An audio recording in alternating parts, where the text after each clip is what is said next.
Assalamualaikum warahmatullahi wabarakatuh. Bertemu lagi dengan saya Herman Jambek. Gimana kabarnya kalian semua, para Jambeker, dimanapun Anda berada. Semoga Allah senantiasa melindungi kita semua dan membimbing kita ke jalan yang benar. Kali ini saya akan membahas tentang doktrin pertanyaan malaikat setelah mati. Tapi sebelumnya, seperti biasa, yuk mari kita ngobrol perihal iman, ngobrol perihal Islam. Konak, kopi enak. Indahnya hidup dan nikmatnya hidup hanya bisa dirasakan, bukan dipikirkan.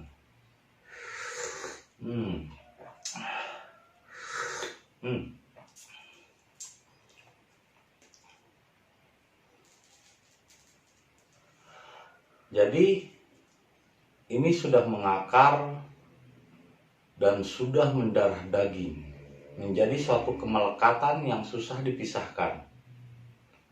Dan orang sudah meyakini bahwa katanya, padahal itu baru katanya, setelah mati nanti akan ditanya oleh malaikat. Katanya, kata siapa? Apa tertulis di dalam ayat Qur'annya? Atau apa pernah Nabi Muhammad mengatakan setelah mati nanti akan ditanya, man robuka, man nabiyuka, man agamamuka? Wah, nggak ada pertanyaan-pertanyaan seperti itu. Itu hanyalah doktrin dan dogma. Dan ketika diyakini doktrin dan dogma, itu menjadi sesuatu kemelekatan yang susah dilepaskan. Orang akan marah ketika dikatakan bahwa sebetulnya yang ditanya itu adalah yang tidak dikenal, yang sudah tidak mengenali dirinya. Nah, ibarat analogikanya, istilahnya adalah Raja Arab. Nah, istilahnya Raja Arab ini adalah raja penguasa alam semesta. Istilahnya dia adalah Raja Arab ini ibaratnya adalah yang menguasai Arab, kan berarti ibaratnya yang menguasai alam semesta. Ibarat Allahnya istilahnya Raja Arab misalnya. Nah, kita pergi bersama Raja Arab, mengawalnya atau keluarganya, bepergian di sekitar Arab, terus ke bandara. Ini kita pergi domestik. Nah, ketika kita pergi ke bandara dan akan terbang take off untuk perjalanan yang domestik di sekitar Arab, nah apakah penjaga-penjaga bandara itu akan bertanya lagi kepada kita? Nggak akan, karena udah kenal dengan Raja Arab. Terus kita bersamanya, terus kita bersama Raja Arab, penguasa Arab.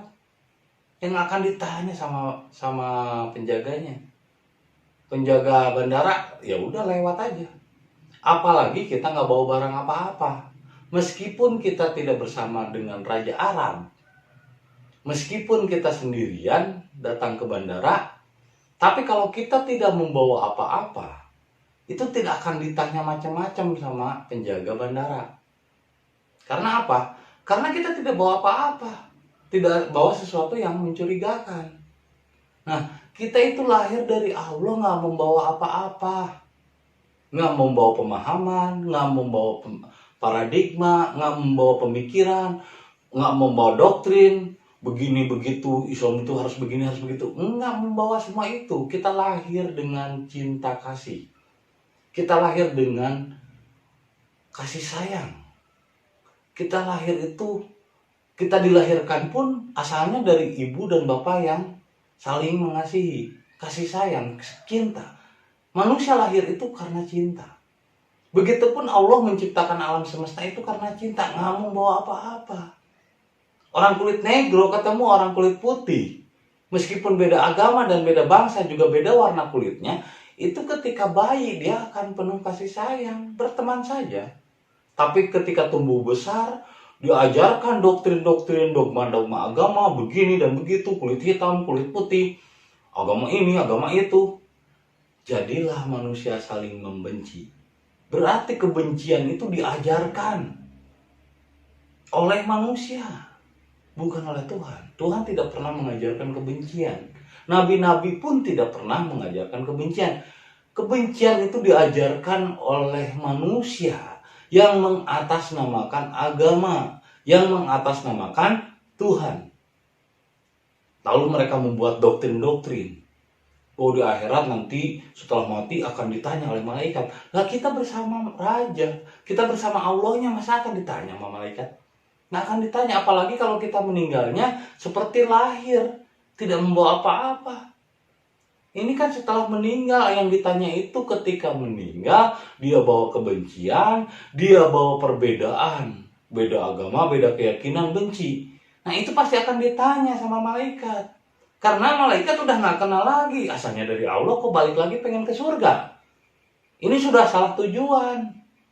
Kita berasal dari Allah, maka ketika meninggal, kita hanya mencari jalan untuk kembali ke Allah, bukan untuk ke surga.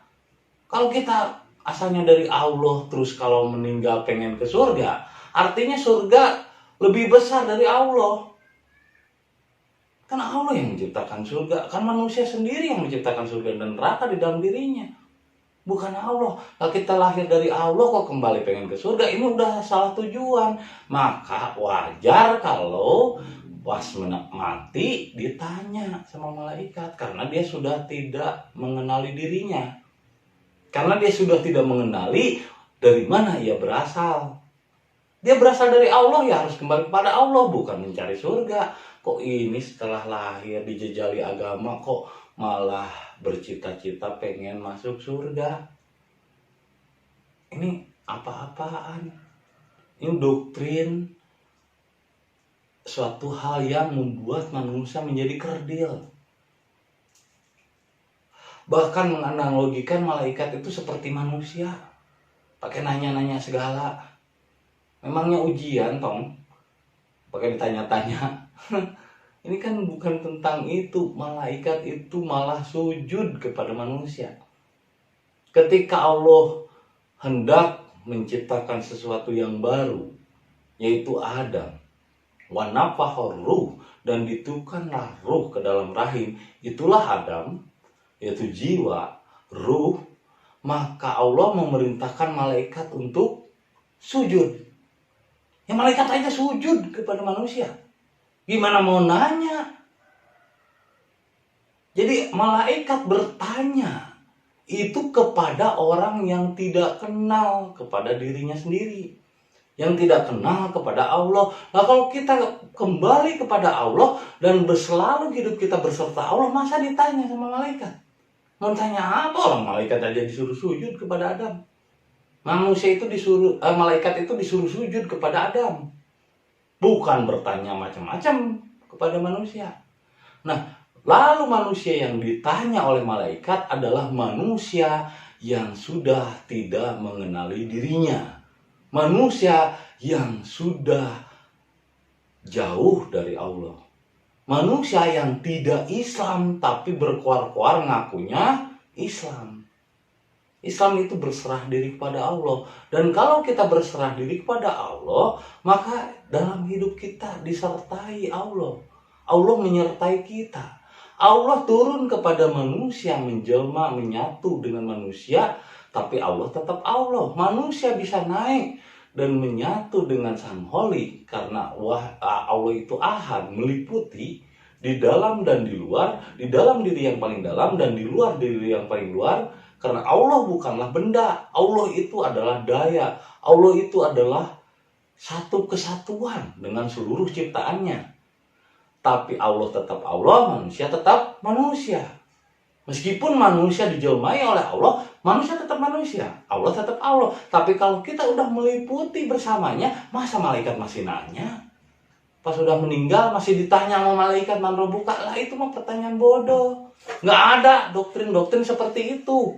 Itu hanya doktrin-doktrin manusia yang menyesatkan. Jadi tidak ada yang namanya pertanyaan malaikat setelah manusia mati. Orang yang ditanya oleh malaikat adalah orang yang lupa dirinya. Orang yang sudah tidak mengenali dirinya sendiri. Jadi, maka kenalilah diri sendiri. Kita berasal dari Allah dan kembali kepada Allah, bukan untuk surga. Innalillahi wa inna ilaihi roji'un. Bukan innalillahi wa surga wa jannah roji'un. Kita tidak kembali untuk surga.